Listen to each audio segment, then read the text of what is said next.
What's going on, guys? Welcome back to the channel. In today's video, I'm going to be going over my Gameweek 34 free hit team. This is how I am going into this game week, and we're going to quickly have a look at how my Gameweek 33 went. It was a big week and a small green arrow.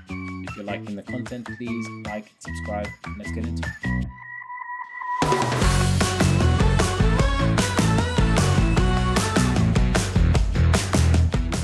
So guys, Game Week 33 was a double game week, and it was a little bit of a roller coaster, and I did use my bench boost, and I did get a solid 76 points, which landed me with a small green arrow to 693,000. So it's not bad, but it could have been better.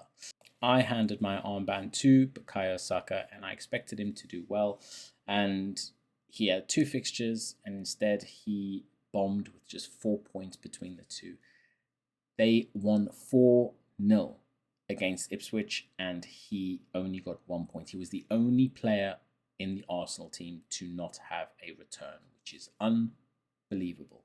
Then in the 2-2 draw against Palace, he came on for about half an hour and just got 1 point. So there wasn't a lot to that. Thankfully, the squad did do all right elsewhere. Mateta got 10 points, and so the bench boost actually helped me so much, as Konate got 9 points, and the starting 11 in total got about 52 points. So with bench 24, there's 76 in total. So it could have been amazing if Saka did well, but it is what it is. Move on to Game Week 34. Okay, so we are looking at Game Week 34, and here's where things get interesting. It is a blank game week, so everyone that doubled in Game Week 33, like Arsenal, Palace, City, and Aston Villa, it means no Saka, no Saliba, Gvardiol, no Mateta, so they're all out of action for this week. Managers without a plan, that is a bit of a nightmare, but we did think ahead, if you were paying attention to the channel, and we are free hitting. So we're good. I am building a brand new squad for this week. I'm picking only players with fixtures to maximize every point. The deadline is at 11 AM on Saturday, so this video is late. Sorry. Let's get those teams locked in, and I have personally opted for the 3-5-2 formation. With total budget is 97.3 million, which is quite a cheap squad. I am stacking the deck with Newcastle, Liverpool, and Wolves. So the team has some decent players in it, but there are a few differentials in here that hopefully pay off. So let's start in goal. I have Nick Pope, who absolutely destroyed Newcastle last time they played. So let's start in goal. I have Nick Pope. So Newcastle demolished Ipswich 4-0 away earlier on in the season at St. James's Park. I am personally backing Pope for a clean sheet.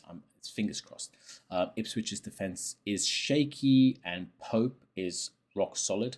So hopefully I get some points this week from him.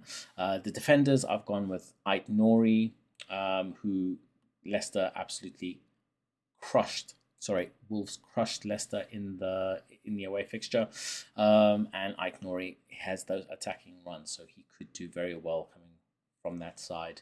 And at 10.8 ownership, he's definitely worth looking at this week. Next is Mark Cucurella. Chelsea did shut out Everton in the reverse fixture at Stamford Bridge. Cucurella's reliable pick and has some attacking returns potential. We've seen it in the last, say, few game weeks. Hopefully no blank either. Next, we've moved on to Trent Alexander-Arnold. So now Trent, big ticket defender, very expensive. Looks like he's going to be back over Bradley. Liverpool absolutely smashed Tottenham 6-3 away, and Trent's set pieces is what I kind of got him for him, and those balls that he plays in behind. So he could deliver absolute hauls this week. Tottenham's backline is definitely fragile, and I think he's definitely one to own this week. Now we're moving on to the midfield. Luis Diaz first bagged a brace in the 6-3 demolition of Tottenham in the at Anfield in the last game. He is a goal threat, and Tottenham can't handle, I don't think. He's got explosive potential. Next is Mohamed Salah. Now, he is my captain. I don't know if that's how it's going to stay, but we'll talk about that. Salah scored twice in the reverse fixture, and with no Arsenal or City stars to compete, he seems to be the standout premium in this blank game week. Liverpool's attack, hopefully, will be on fire. Lock him in. On to Jacob Murphy. Now, Jacob Murphy scored in the 4-0 thrashing of Ipswich in the reverse fixture. 16% owned or 16.7% ownership. Crafty differential with decent matchup. Ipswich realistically won't stand a chance. But only thing I point out, Jacob Murphy and Barnes, I worry about rotation. So if you think he will be rotated, there's a couple players that we can look at. On to Brian Mbeumo. So Mbeumo playing Nottingham Forest. Mbeumo has 14 goals and 5 assists this season, so he's done very well. Forest are good at the back, but Mbeumo is in form.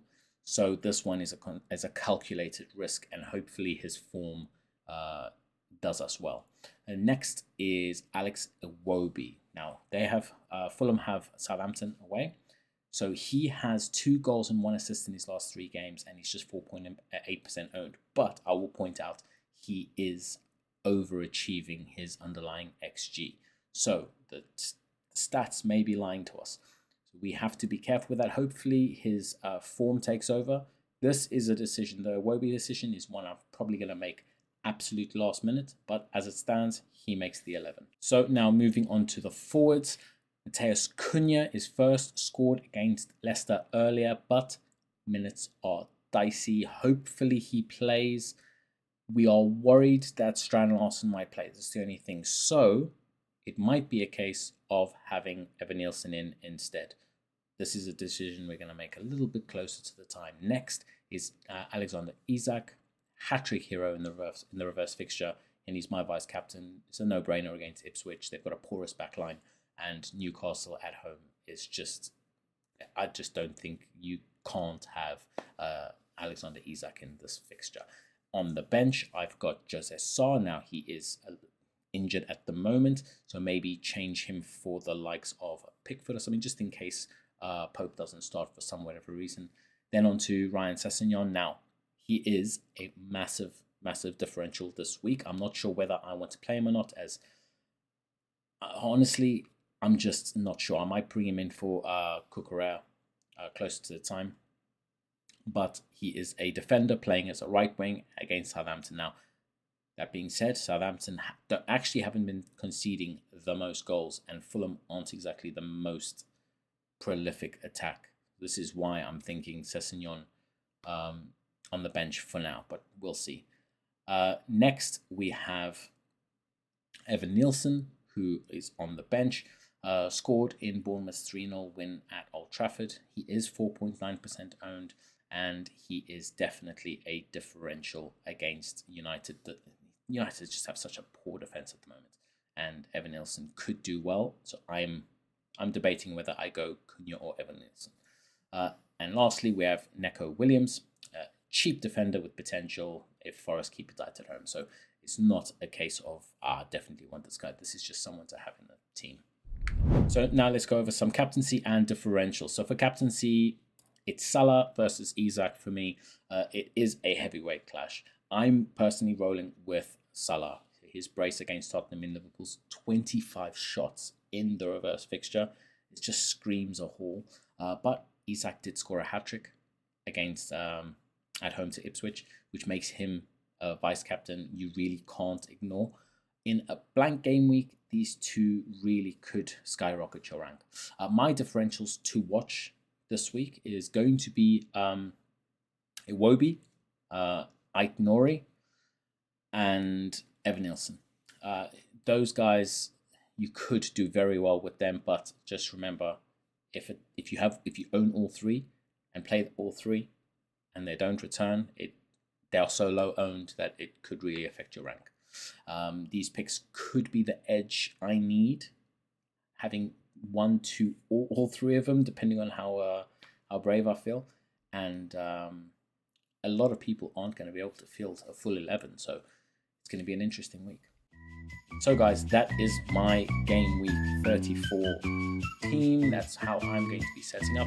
Let me know in the comments how you guys are setting up. If you're liking the video, please like, subscribe, get involved.